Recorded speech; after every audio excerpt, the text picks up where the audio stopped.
menyelamatkan dari pergularan tersebut.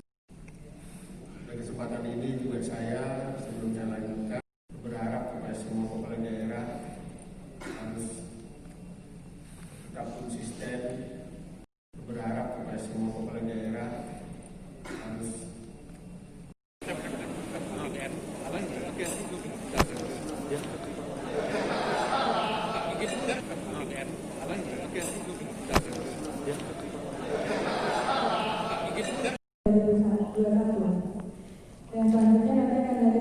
dari kerja bersama oleh OPD yang ada di Kabupaten Makampuru, terutama lagi bagian BKD-nya dan inspektur. Nah, ini karena BKD yang selalu mengevaluasi, kemudian inspektur ini yang bagian selalu mengingatkan bila ada kegiatan-kegiatan, evaluasinya berarti bagus.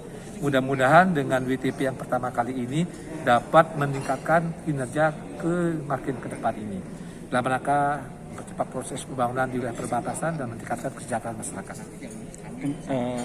Kendala di Kabupaten Permuda selalu berkaitan dengan aset yang ke Kutai Barat dan ke Mahulu. Nah, apa yang juga jadi catatan Pak untuk di tahun memang untuk sementara ini kendala di perbatasan infrastruktur, khususnya masalah transportasi daratnya ini ya.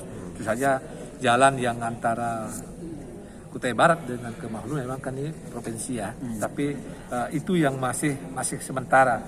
Mudah-mudahan nanti bangunan ke depan peningkatan infrastruktur dapat mempercepat proses pembangunan di Kabupaten Makampuru. Untuk catatannya Pak yang di WTP ini Pak, apakah berkaitan dengan aset Pak? Ya, ini kan sementara ini kan penilaian ini kan secara komprehensif ya. Semua aja udah sudah tentu saja dinilai oleh BKP itu cukup bagus ya. Mudah-mudahan ini yang perlu kita kita cermati bersama. Nah, saya sebagai pejabat sementara, tugas saya kan memang satu, bagaimana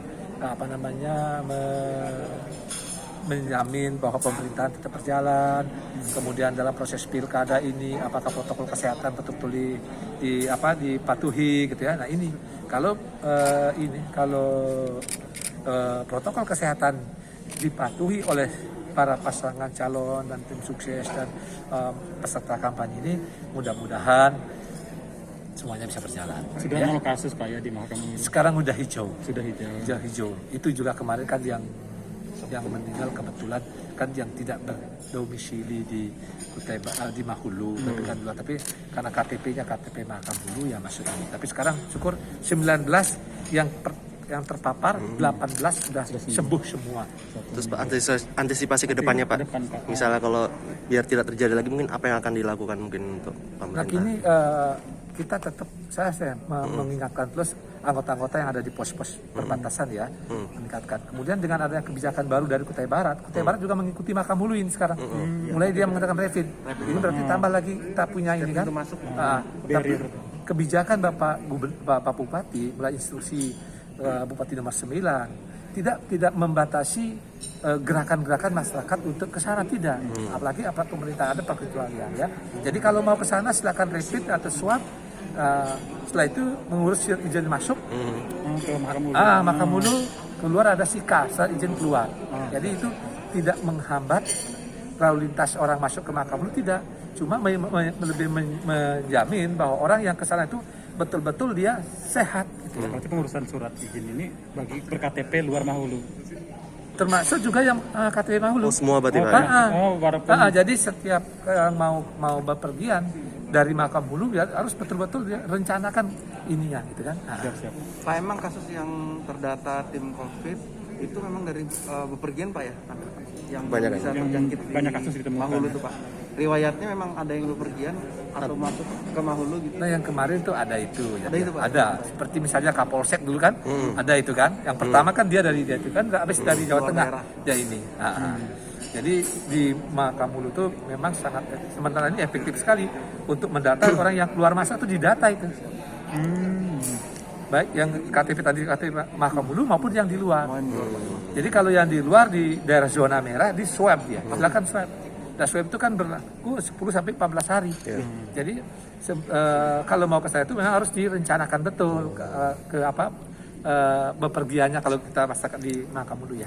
Kalau untuk sikanya sendiri Pak, pengurusnya berapa lama untuk surat izin keluarnya itu Pak? Cepat 3 hari, Oh, paling 3 hari minimal ya. Maksudnya kalau gitu kan. Berarti setelah swab baru ngurus itu berarti Pak? Silakan diurus swab dulu. Kalau kan kalau mau kita ke Mahulu, kan pasti kegiatan itu kan direncanakan kan. Nah, silakan kalau swab itu kan atau rapid kan 10 sampai 14 hari. Nah, ngurus ininya ada online itu. Nah, online ada. Ini kan Bapak balik ke Mahulu nanti nih. Iya. Itu rapid. Saya ini swab, sekarang swab. Sekarang swab. Nah, saya swab di Bapelkes. Nah, karena zona merah ini. Iya. Sama dengan zona merah. Kalau yang dari Kutai Barat kan itu ya ke sana mau rapid. Oh, Bapak nanti masuk sana rapid lagi, Pak? Enggak. Hah? Rapid lagi nanti kalau mau masuk ke Saya Mahulu. swab. Sebentar lagi ini ke saya bersama staf saya ini Oh, semua staf nanti yang Mbak ini swab juga? lagi. Iya, Swab terus Oh, Swab oke. di Bapelkes. Karena masuk zona merah Masuk berarti zona ya? merah. Jadi memang harus kita bersama. Apa seperti yang kita pahami instruksi presiden nomor 6 instruksi Mendagri nomor 4 itu rohnya itu kan bagaimana meningkatkan kewaspadaan, kesadaran dan kepatuhan masyarakat sebenarnya. Ya kan? Tidak serta-merta harus kena, jangan berpikir tuh sanksinya apa ini, bukan, ya kan? Seberat apapun atau